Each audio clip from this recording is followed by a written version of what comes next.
We are now recording. Okay. Hi, Mike. Hi, Mike. Hi, Mike. I'm Mike Mascolo. This is Michael Basseches. We're going to talk today about creating common ground, and we have a topic that we've been talking about for a while, right? Yes. So the topic has to do with how do we, when we're trying to bridge divides or create common ground or solve a social problem or the like, how do we take power differentials into consideration when that happens? So if we got two parties, let's say men versus women, okay, where one party is understood to have less power in general, and we're trying to create common ground. Well, what is it that, how do you get the man, if you will, if it's true that the man has more power or men have more power, to cede their power in order to create common ground?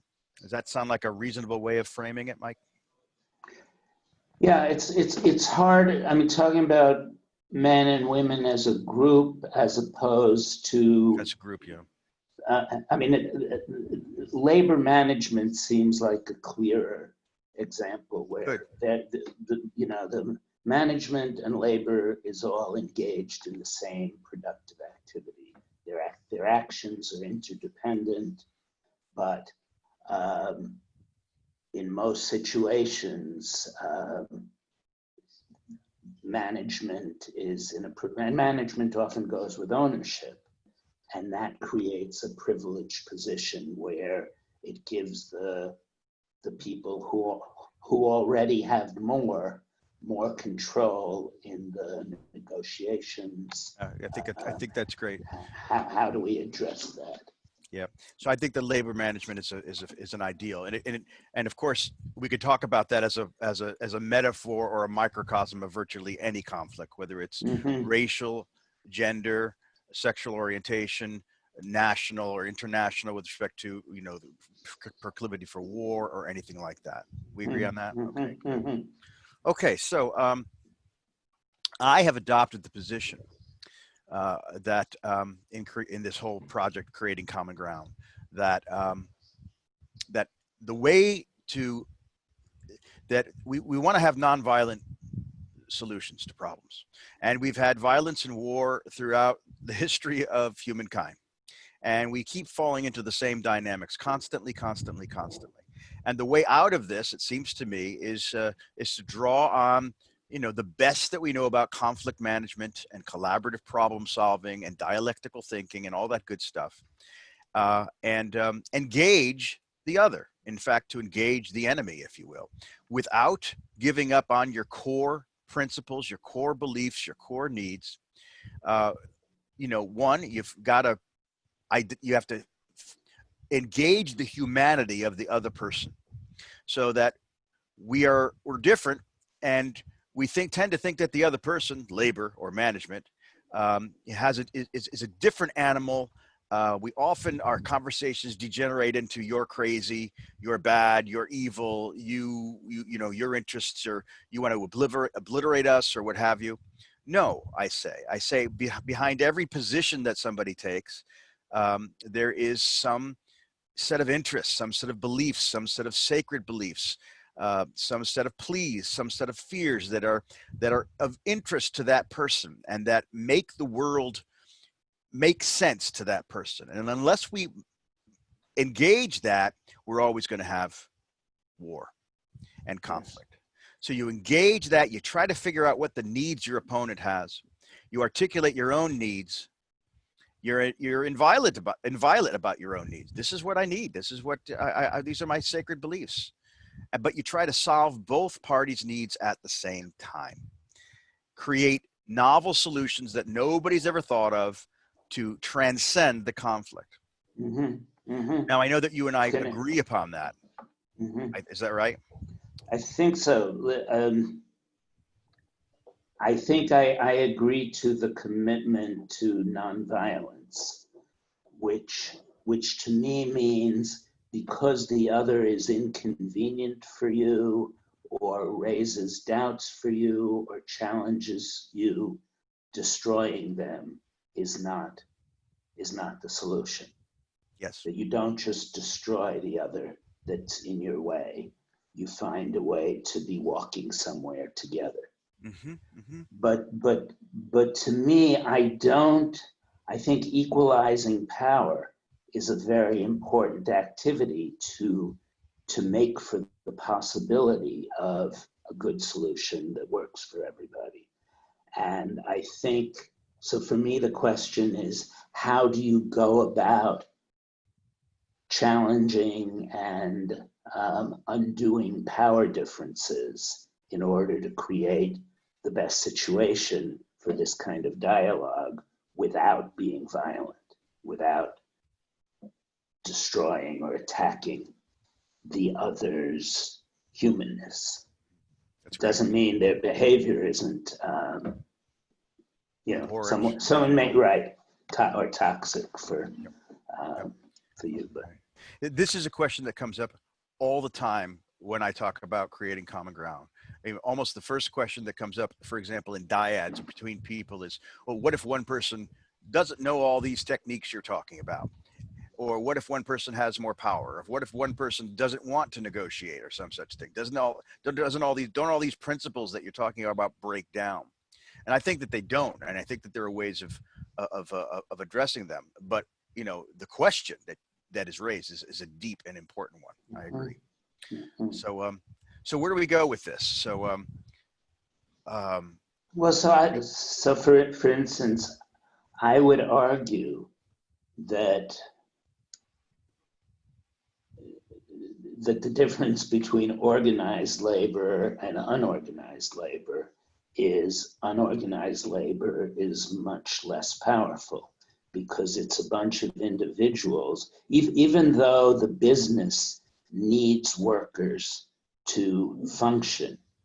If they're in a position where they can pick and choose the ones who are more likely to see it their way, go along with their perspective, and just fire everyone who, is a troublemaker that doesn't want to accept the status quo, that makes one side much less powerful. But if the organizing is done, that we all collectively agree we will not continue to participate in the way of organizing our work that's been going on so far. We are committed to doing that, and we're committed to taking care of one another in the context of the cooperation agreements breaking down with the others. That creates a situation of closer to equal power. So that's the first step, that in a conflict, if one side feels like it has a lot less power, organizing to maximizing its power before entering into the dialogue is sometimes a good idea. And then once you enter into the dialogue, raising those issues first where the inequities of power are most strongly felt is a good way of proceeding. And if it comes down to straight on, it's clear, one side says we don't want to give up our power. We're unwilling to give up our power. Then I think it does, and the other side says what we suffer from most is our powerlessness. Then maybe it's not the time for the discussion yet. Discussion for about what? About reaching common ground. Oh, I see what you're saying. Mm-hmm. Right. If you can say, well, why don't you want to give up your power? Let's not take that as a first principle. What are you afraid of happening? Mm-hmm. Then depending on the answer, if the answer is our profits will go down, and then you say something, so you're putting your profits ahead of our ability to know where the next meal is coming from. How do we move beyond that? That's very different from, there wouldn't be this work for anyone if the company goes bankrupt and we're on the edge of bankruptcy. I think to that have. I think the example you just gave is a very, very good one of the nature of the problem. And if I go back to, I think what you said before is that there's a sequence in your mind in such circumstances that first we got to deal with the question of power, and then we can deal with the negotiation process. I'm wondering whether that's true, and I'm wondering whether that may in fact be part of the problem itself. So let me give you an example, given your example. So what you just described was a classical power struggle. Okay. And the Mhm. whole point that I want to try to make is if we got to get beyond power struggles. You know, the whole idea of creating common ground is to get past the power struggle in order to get to the underlying needs of each party. And that when the second you're embroiled in a power struggle, the possibilities of escalating toward hostility and violence Violence. are enormous. And the Mhm. second that you're in a power struggle, when you're defending against the other, you're in a position of a battle. You're not listening to each other. You only listen so far as to make your point. Now, here's the point I want to make. In the position of if I'm a labor union and you're the management and you've got the power, what I want to argue is that yep, the power is differential is a problem, but how about this idea of sequence? This is the idea that I have. You hold up your hand and you say no, you cannot treat me this way, but at the same time you hold out your other hand and you're reaching out to the needs of the other. So Yes, yes. instead of it being profits, oh, you're privileging profits over my life, back and forth, back and forth, back and forth. That each side, even the less powerful one, says you want profits. All right, I get that. I may or may not agree with that. I see that that's your need. I don't want to put you in a position where you don't want to have profits, if that's true. But no, that's beginning to address the problem at hand. Yes, So there's yes, not a yes. sequence in that way. So I'm suggesting that power, that you've got to use power, and there are ways in which I think you can use that to get the parity that you're talking about.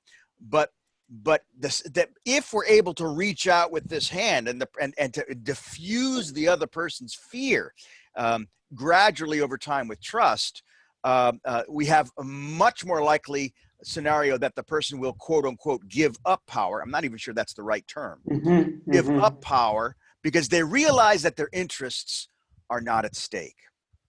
So I guess mhm. my response to you is questioning the sequence issue. Does it have to be first power then negotiation? Looking at the interests that motivate the power and the relation between management and labor.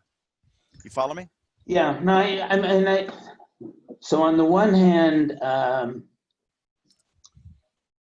let's aside, let's put aside the question of do, do, let's say we're a group of workers.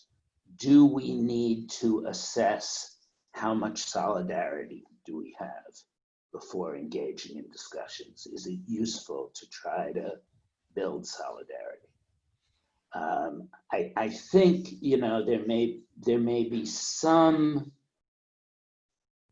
arguments that it is worth doing that before starting the conversation with with the Can I management interrupt you? parties.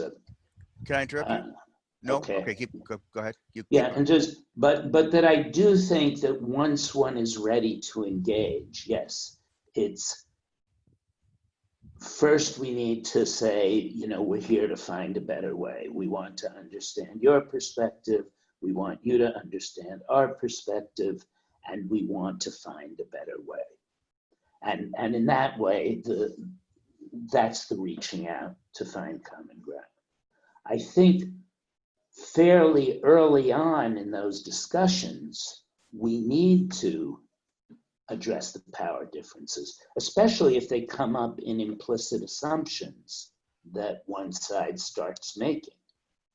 for the other side to say, well, you're assuming that this is going to continue. And from our perspective, this continuing is part of the problem. However it's done, yes, there need to be early steps towards openness to the possibility of changing the power relations to kind of support the more technical or more detailed issues that we might disagree about or have different perspectives on. Gotcha. So I'm accepting your point that the reaching out, the starting a conversation in a spirit of caring about you, wanting you to care about me, and wanting to find a solution that works for all of us, that goes fairly early on in the process. And then out of that may come noticing or articulating the power differential problems. Gotcha. So, but that previous stage of knowing, simply the choice between going in as an individual and saying, hey, I'm not liking my job so much. These are the things that bum me out about it. Talking one individual to one boss, that there may be some wisdom from the point of the dialectical process being able to go well if we do the organizing. Do we all feel this way about this job? How do we understand what the root of the suffering that we're all feeling is? Do we have some shared understanding of that? Are we willing to stay together in entering into these conversations with the people in charge? Got it. Good. Let me say to you some reactions that I have that to the idea of organizing and solidarity that you were talking about. Let me address the question of power, head on. First of all, I think that you're absolutely right that organizing is key. Organizing is key. Organizing is key. And in fact, parenthetically, we were talking about politics and why is politics defined in terms of power? I wish it weren't. I wish that politics meant organization. In my opinion, that's what politics is. Politics is how do we organize ourselves in a public arena to get things done. And power is involved in that. But the second we start to think of it in terms of power, we get these clashes. Nonetheless, I think that organization is key. In my opinion, within the context of a conflict management approach to resolving social problems, political problems, and the like, I see three ways in which the party or the constituency with less power can influence. Go ahead. Can I just ask again about the term conflict management as opposed to conflict transformation? That yes, it may be in process happening. There may be a long amount of time between when a problem is recognized and when it's resolved. So in the meantime, we may say there's a fundamental problem. Yes, the management does have more power than the union, and we have to manage this. We're not going to make that go away overnight. So we have to figure out how to manage, a bunch of day-to-day decisions in the context of that conflict. So saying conflict management for that space in between is important. And that may involve making compromises and so on. But that the goal of the process is organization transformation. Yes. Which will involve being more collaborative than right. Yes, I always struggle with the terms conflict management and conflict resolution. And the reason I struggle with them, we've talked about this, is that in the conflict management literature, conflict resolution literature, a lot of people don't want to talk about conflict resolution. And the reason they want to talk about that is because there's a belief that some conflicts can't be resolved. Even conflicts that are resolved go further, and sometimes the best that you can have is management rather than resolution. That resolution is somehow an ideal that we can't reach toward. And so there's a sense to which I want to kind of give a nod to that.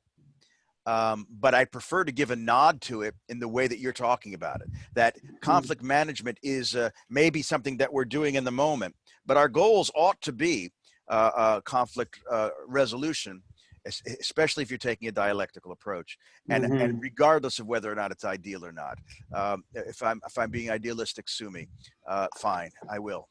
No, and again, from a dialectical perspective, you expect new conflict, even if a solution comes up that's an organization, it doesn't put an end to conflict. In fact, it calls forth another one. Yes, yes. Right. So that's why the idea of there's both transformation to suggest that it's not the end.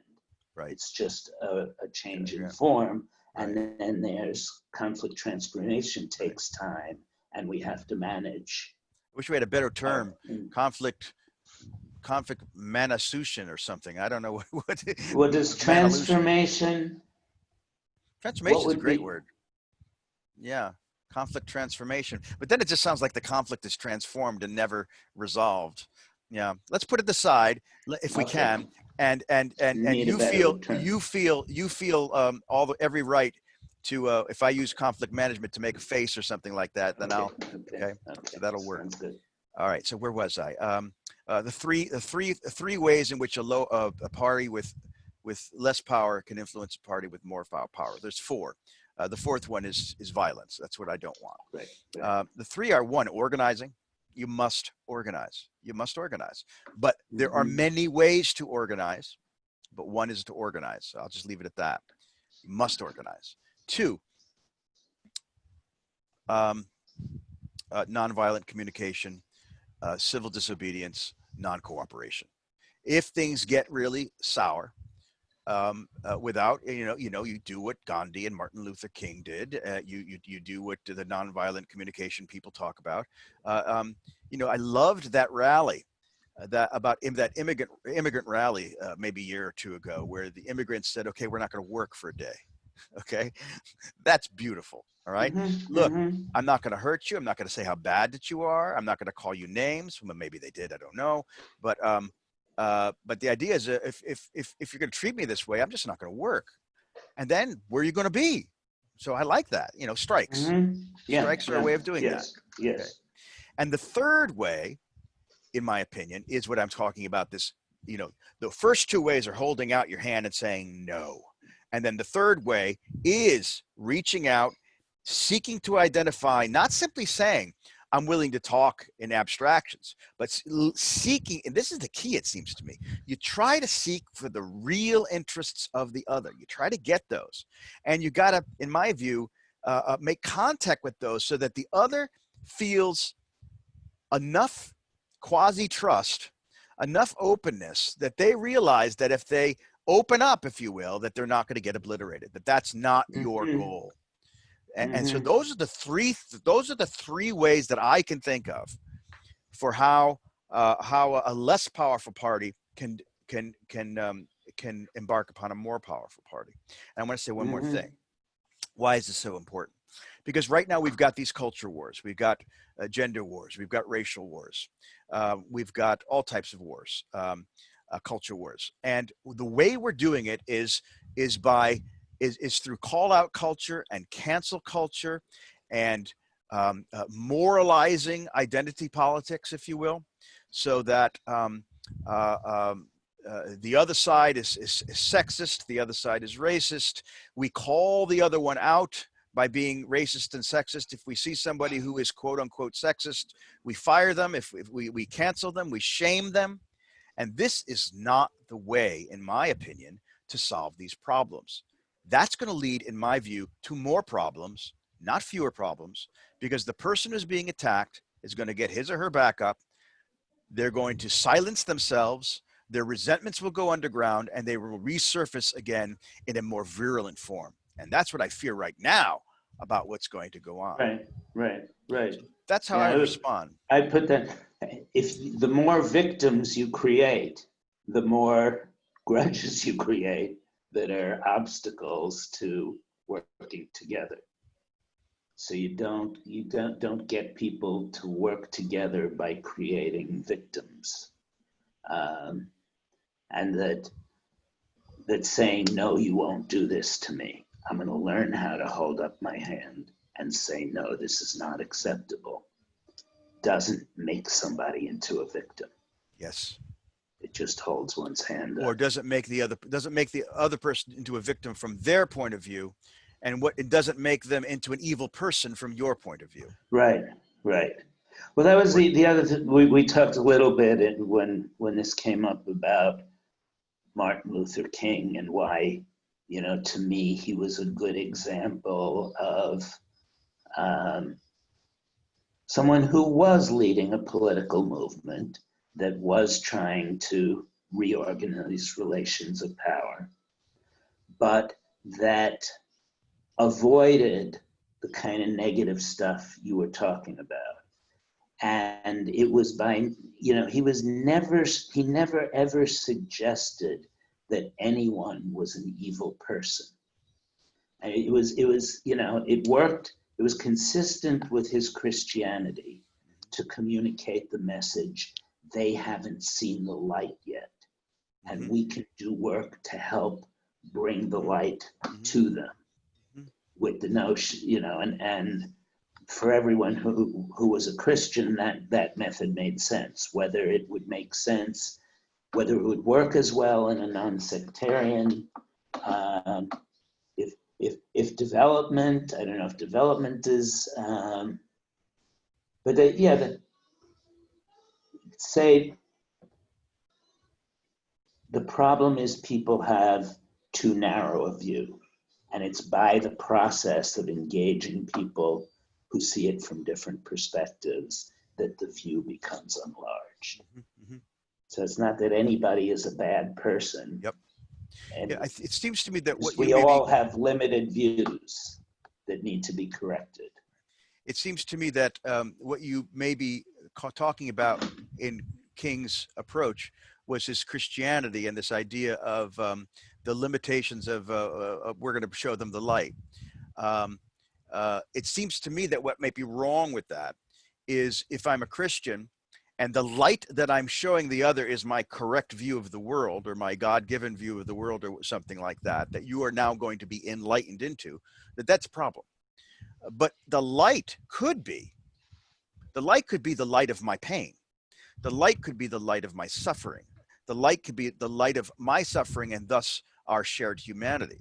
And so that if by showing them the light might be seen as something like show them our suffering and show them that we are people too, and that Yes. our humanity and your humanity are tied up in each other, that seems to be a more universal message.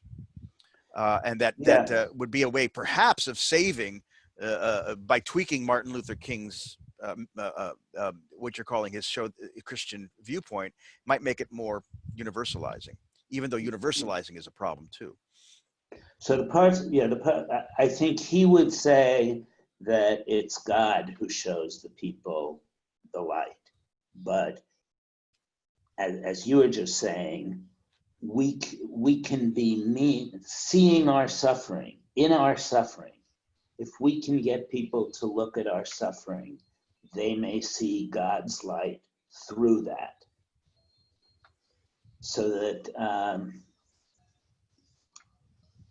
I would prefer to say that they will see humans' light, the light of humanity, the light of compassion. I would prefer not to, as an atheist, I prefer not to invoke God at all. Although yes. Yeah. So that right. That. What do you think of the idea when people talk about being more fully human? I think it's a lovely idea.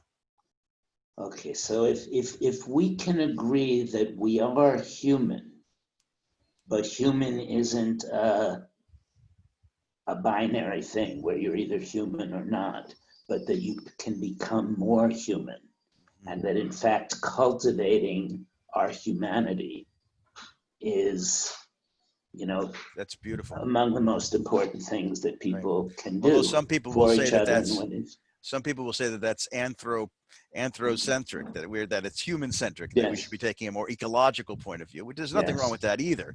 But I don't think we should throw out the baby with the bathwater, that to become Right. human, that's a beautiful way to think of it. Self-cultivation, to become more fully human. And that's entirely consistent with many Christian ideas, like the concept of redemption. Okay. The concept of redemption.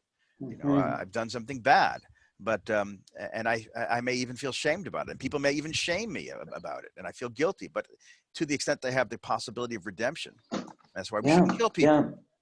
It seems to me. Exactly, because that ends possibility. And there may be no more powerful advocate of nonviolence than a repentant murderer, perhaps. Yeah. So where does this put us? So we're still so we're with this idea of what's the role of power in so I've suggested three things. You seem to be resonating to them.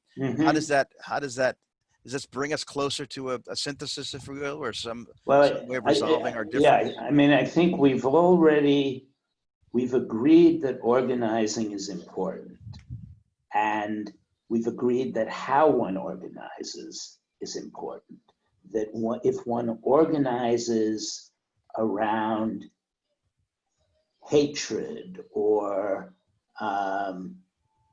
the denying of the morality of the other, Yes. the saying they're evil, they're less human, they are horrible people, that I think we agree that that's a destructive mode of organizing.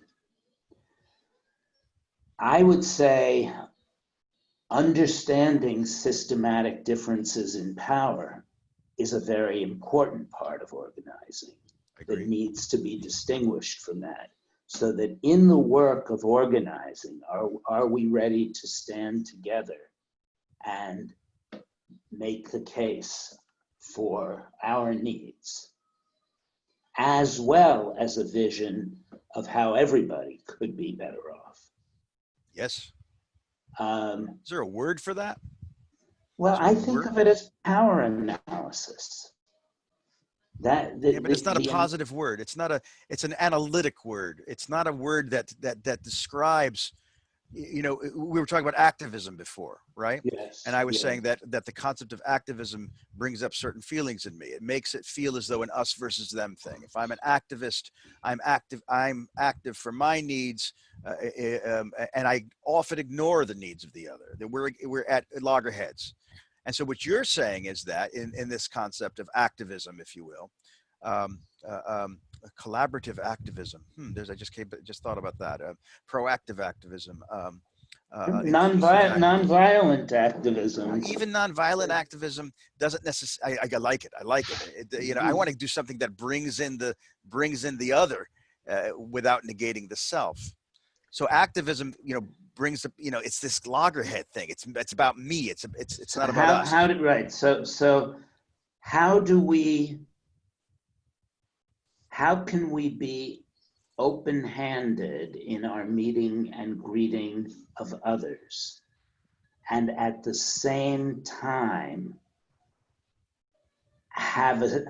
in my mind, a systematic analysis of power differences is less violent because it assumes that the power goes with the role, not the personality. If you say power corrupts and absolute power corrupts absolutely, it's a recognition of the phenomenon of what power does to people. So what these differences in power does to the character of everybody. To me, it seems like if I'm an organizer and I'm with my group, we're trying to understand what the underlying power conflicts are, that these aren't isolated instances of people treating each other like shit. This is a system of power, of distribution of power, that's at the source of the problem and needs to be corrected. And who's in which chair? So the fact that you get to have a black CEO doesn't solve the problem.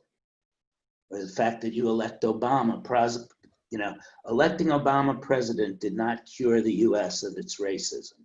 It's just switching chairs and their occupants. Mhm. And on the one hand, it's a statement. It refutes the idea that you need to be of a certain race or a certain gender to sit in a certain chair. But the analysis of the power in the system and a class analysis, Yeah. that this group of people benefits, or a feminist analysis or a racial analysis, but this group of people is systematically benefiting from the suffering of this other group. Right. That's an important organizing tool, but how that can, therefore, we need to reach out our hands to the people who occupy those seats and try to understand one another's perspective and try to envision how our relations could be organized differently. Right. I resonate deeply with what you're saying. I resonate deeply with what you're saying. There's a fear that comes up, and the fear that comes up is that it almost the way you're talking almost forces you into a Marxist position. It seems to me, especially when you're talking about like owners versus workers, so that and equalizing power, for example. A question that comes up when I think about power is what legitimizes it. Is there ever are there legitimizing forces for power? And of course, that there are. The parents have legitimate authority over their children and should, and teachers, insofar as they have expertise, have legitimate authority over their students. That power and authority ends when their knowledge ends, and they're the power and the knowledge differential. With respect to like a company, I have a hard time getting around the idea that that the owner of the company, and I'll create a fiction here, a hypothetical fiction, the owner of the company who creates the company and invests in the company and has a vision and creates it, that then that person, if that person is negotiating with management, with labor, and we say that they have the equal power, all right, does that not negate all the role of the owner in the prerogatives of the owner in some sense? And so again, while I really resonate to the things you're saying, there are, arguably one can have legitimizing sources of power and authority that and it almost feels like you want to get if the only way to get this equity is to get rid of all ownership or to get rid of go ahead. I mean, that's a good example of how this kind of discussion should work. If we get to the needs of this owner, for him or her to communicate the vision that went into what he or she created, the hopes for it, and the fear that all his efforts will be for naught and the hopes will be dashed, then somehow the agreement that we can all work as a team and we can agree that these are hopes that we all want to realize. Yeah, but what if the labor doesn't want to realize those hopes? Well, then it's going to fail. I mean, it makes sense that if he or she is not willing to invite and look for integration between the leader's hopes and everybody else's hopes, they're not going to get to an agreement. Yep. So so I can imagine agreement. We get this. These are the principles that to participate in this enterprise that we are agreeing to. And if we find we can no longer support these goals, we'll resign from the organization rather than try to make changes that But no, that still puts the power in the owner. That still puts the power in the owner. No, it puts in the vision, which has now been shared and democratized. See that, but right there, now that And the demolishes owners, the and owner's when power. no, but if the owner, if what gave the owner the power is the vision and the work put into realizing that Yes, vision, yes. and the vision remains, it's just that the owner no longer may get as much personal profit or status, Yeah, but but the vision could be destroyed. The owner's vision. it, If you democratize the owner's vision, you are very likely to destroy it, because well, now you, instead of one voice or three voices, you've got 100 voices or 1,000 voices. but And so, how do you deal with I that? agree. I agree. There's risk. The safest thing for the owner is to keep maximizing his control at the expense of everybody else. That's definitely the safest point of view. And as long as that will work, Yeah, he'd be crazy not to follow it. And that's where, for his purposes or her right, purposes. Right, only taking into account his or her purposes. right. But we don't want So to do that. the point of the strike is to demonstrate that this can no longer work. Right. These It seems. problems can no longer be ignored. So the second best thing, if the owner accepts that, the second best thing is to try to, like they tried with the US Constitution, to articulate certain principles, that people might still have disagreements about, but that the principles would govern. And then there would be arguments about, is this still are these change that this group is suggesting still in accordance with those principles? It's Right. not as much security, but it's more security than just having the company shut down, go bankrupt. Seems to me that what we might be moving toward here, at least in my mind, is a question about what is you talked about humanity before, and about cultivating humanity and becoming more human. The question becomes, what would be fully human mean? What conception of selfhood or personhood are we embracing? And so, on the one hand, we can embrace an individualist conception of where we're all, in it for ourselves, and we should be pursuing our own happiness, and this justifies the owner's right to make his own decisions. On the other hand, we could be embracing a more dispersive conception of personhood, toward a more collectivist type of a notion, or a joint ownership, etc., or no ownership. My own preference would be to move toward what I would call a relational conception of humanity, where we recognize both our individual interests, but realize that those interests are bound up in the humanity of the other, and that whatever I make a decision about my interest, it is always made in relation to your interest. And that strikes me as a different ethos than the dominant ethos that we have in the West or in the United States right now.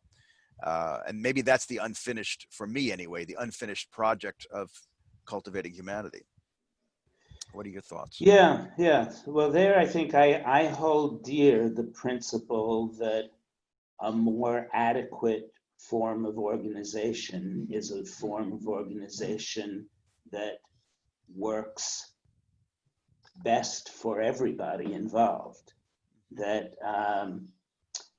so going back to this owner, I think humanity needs visions, needs ideas, so that it's part of humanity to generate ideas, to embrace ideas, and to act on ideas.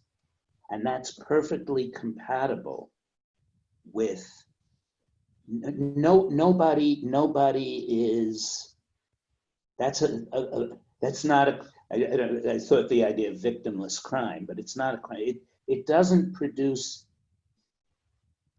necessarily produce victims to be pursuing a vision. Mm-hmm. And then I think the human developmental thing to do is, if you discover unknown or inadvertent Right. victims, then it's incumbent to move that idea to a higher level. It is part of That my interest, my self-interest, part of who my identity as a person.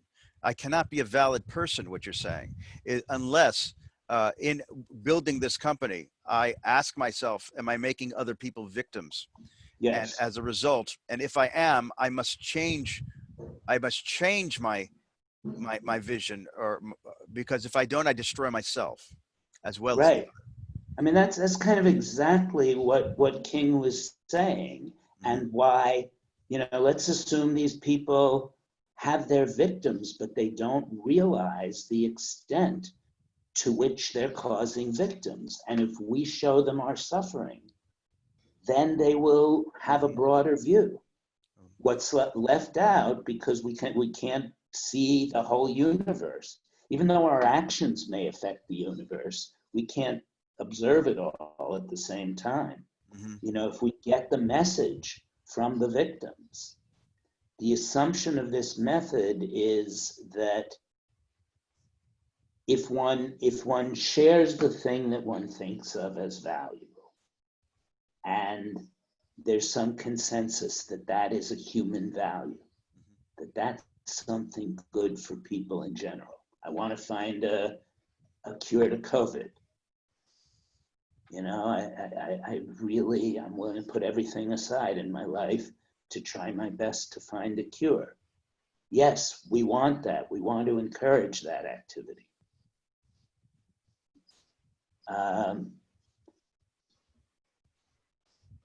The way you're doing it now, it turns out, has these victims. Right. We can be more supportive of the effort if Right. we find a way to do it that doesn't create those victims. Right. Here's how we're victims. Let's think about what that way might be. But I think it's often enough that people get invested in their own power. And there's enough psychological research. So yes, you can say there's psychological research that could be interpreted as this is human nature, which I think if we accept that point of view, we're doomed to And I think that repetition. there's plenty of research that suggests otherwise. Yeah, and even maybe the same research to Yes. say that there are plenty of conditions that can breed and feed that tendency to be out only for oneself, for one's personal gain. Look, you get babies, infants are empathic from the beginning. 8-month-old babies are helping out other people when they can, and they're in their skill ranges. And besides, we should not be defining what an ideal human is at birth. That makes Right. no sense at all. Yeah. The only way to define an ideal human being is to define it in terms of whatever outcomes and beliefs that you identify as ideal. That doesn't, you can't go from what is at birth to what ought to be in our minds about who we want to become. So we're running out of time. So what I Okay. would like to do is I would like to give you the opportunity, if you will, if you can, to formulate whatever synthesis you think that we have created right now. And so far as to the question, what is it that we think we're agreeing upon to resolve our question about the role of power in in conflict resolution? Well, let me check. I don't know if let me check. Yeah. Are we agreeing on organization is important Yes.